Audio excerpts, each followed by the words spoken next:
Well, when it rains, it pours. I've got to get that thing taken care of. But when I say it, when it rains, it pours, I mean it. Clouds opened up just as I pulled back in with that zero-turn John Deere, and then I heard a mower running, and it was sounding like it was getting closer and closer and closer and closer. And then it showed up, another John Deere. My neighbors in for just regular routine maintenance and service. It sat so long with ethanol gas, I've got to pull the carb, clean it out, so on and so forth. She did manage to get it started with a little texting advice from me and got it over here. I'm going to empty the gas tank out, put some good fuel in it, clean the carburetor out, give it an oil change, sharpen the blades, clean the broccoli out from underneath the deck, inspect the deck belts, lube all the lubrication points, do everything that we are supposed to do when we do a general service. But we're not going to do this one today. I just finished taking care of the Easy Track there. That was a 655. Is that what it is? Yep, just took care of the 655, which makes no sense. It has a 54-inch deck. Why isn't it a 654, right? I don't know how they number things. But anyway, the belt's ordered for that, I already mentioned. And we got to pay some attention to this one. And then these three items over here underneath that tote. But for right now, what we're going to do is I'm going to take the cover off, take the gas tank off, relieve the dipstick, take the blower housing off, relieve the muffler, take the intake elbow off so that I can reorient those cable or the linkage for the carburetor, because it's backwards. And I'll show you all that as soon as I get the table out, get this up on the table and get everything stripped off of it. So hang on just a second.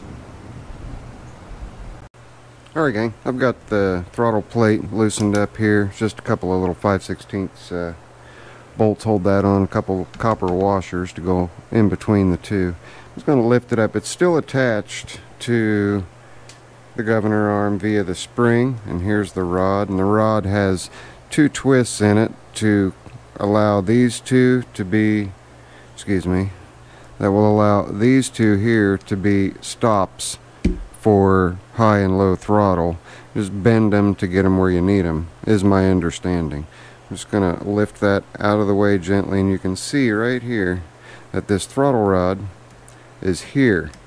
The throttle rod needs to be over there. So that's all I'm doing, is switching its place. I'll get that done.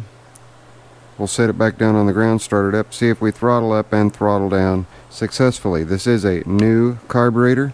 I mentioned in a previous video, and I think earlier on this one, no, I didn't mention earlier on this one, but Bruce Pender was an integral part of me figuring out what in the world was going on with this thing. It just was baffling me how the throttle wasn't going up, because someone else had their hands in this before I got to it. So as a result of that, they had this in that hole. So I just did the reverse, not knowing that they had moved it around on me.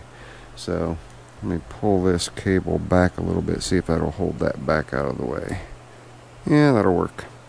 Okay, as soon as I take this loose though, it's going to flop back down. We're going to simply take this rod out of that hole and put it in this hole. I'm going to take the carburetor off in order to do that. Shouldn't have to take the fuel line or crankcase vent or anything like that off. Should be able to just take it, tilt it down to get that one out, and then come over here and slide that sucker in the hole. Maybe. Do I need to make that hole bigger? I may need to increase the size of that hole. Are you going to go in?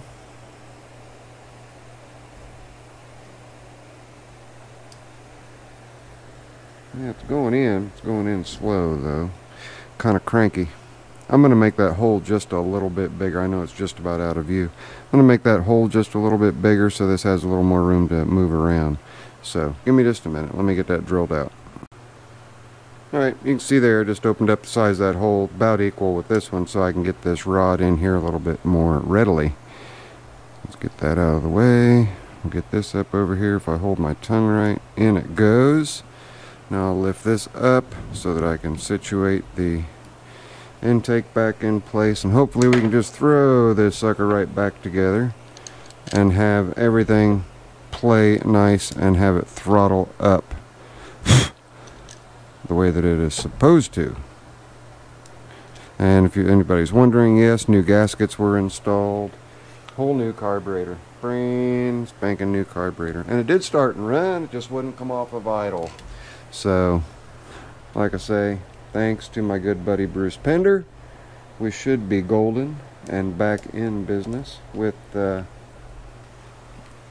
little Tcumseh motor, as that weirdo that does the parodies would say. And we're going to check the function of it before I do put the blower housing back on. So now I need to move the cable back out some. There we go. And these little copper washers that are just at the top of the frame there, I don't know why they're there, but they were there, so that's why I'm putting them back. They may be there because that's where the shutoff and the kill is, and they want to be sure it has a really good ground. Now, I'm going to do a no-no, but I have the trigger of this thing mastered, so just real gently. Just till you hear the first couple of clicks is fine on stuff like that.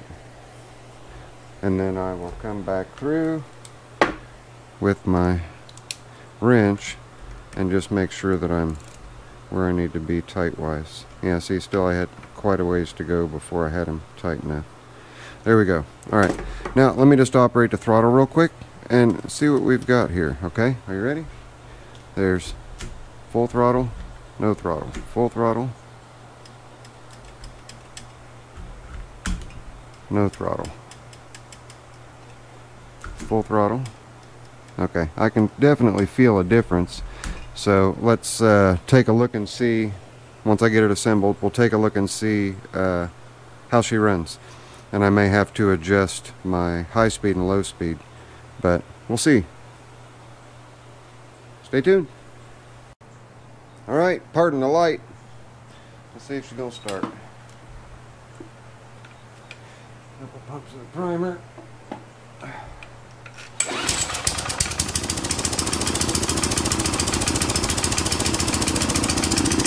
Let's see if it'll throttle up.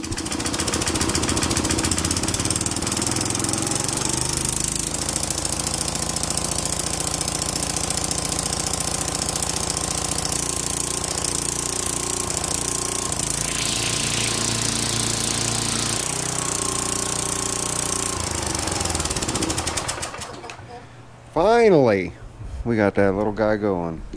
Bruce, I can't thank you enough. That's all it was just that throttle position. That throttle rod was in the wrong position. Put it in the right hole. We're golden now. Now this can go back to my amp. So that is another job out of the way. For anybody who likes working on Tecumsehs, yeah, I hope you live near me. I'll give them to you. I'll give them to you to work on. I don't like to make money on them. I don't like Tecumsehs. And I've got this one to work on too. What is this one here? It's Eager 1 Rapid Start 3.8 horsepower. Yep. Oh, my leaf shredder branch chipper is a 8 horsepower Tecumseh. It's a pretty good engine, if I'm being honest. I just don't like carburetors. They're problematic. Alright, so 1 done, 2 done. Got to service this. Waiting on the belt for that, which will be in tomorrow. So I guess next on the list we will get a new battery in this one and go through this one and see what we've got as far as it goes. I do know it has 1 tire that's down, but this one's been sitting for a while.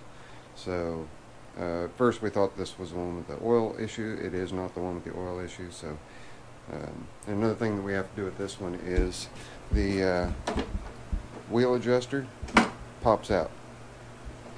You know, you can adjust the wheels anywhere you want, and then as you go along, it'll pop out. That's just a matter of squaring that thing away. Got to pull the wheel off, bend this in the way that it should be. People are probably using their foot to adjust it. That's not the way to do it, but this is equipment that is used and abused. All of it is. Used and abused, used and abused, used and abused. Pawn shop deals. So I'll keep putting them together. I'm alright with putting them together, but if they would just take a little bit better care, we'd all be in much better shape. Well, I wouldn't be, but they would be. Alright, that's it. Give me a thumbs up on that little weed trimmer. Zippo muddled through at Tcumseh, thanks to Mr. Pender. So we will dedicate this one to Mr. Pender. I don't know if you guys noticed or not, but I used a Pender style pan for my tools. How about that, huh? Yeah, buddy. Alright, give me a thumbs up. Get over there to Bruce's channel. Tell him that I said thank you. I'm sure he'll see this himself, but I really appreciate him helping me out. Shot me a couple of quick video clips, sent me a couple pictures, and we got everything squared away. That's it. Friend of the neighborhood, Zippo. See you on the next one. Later. I'm out of here.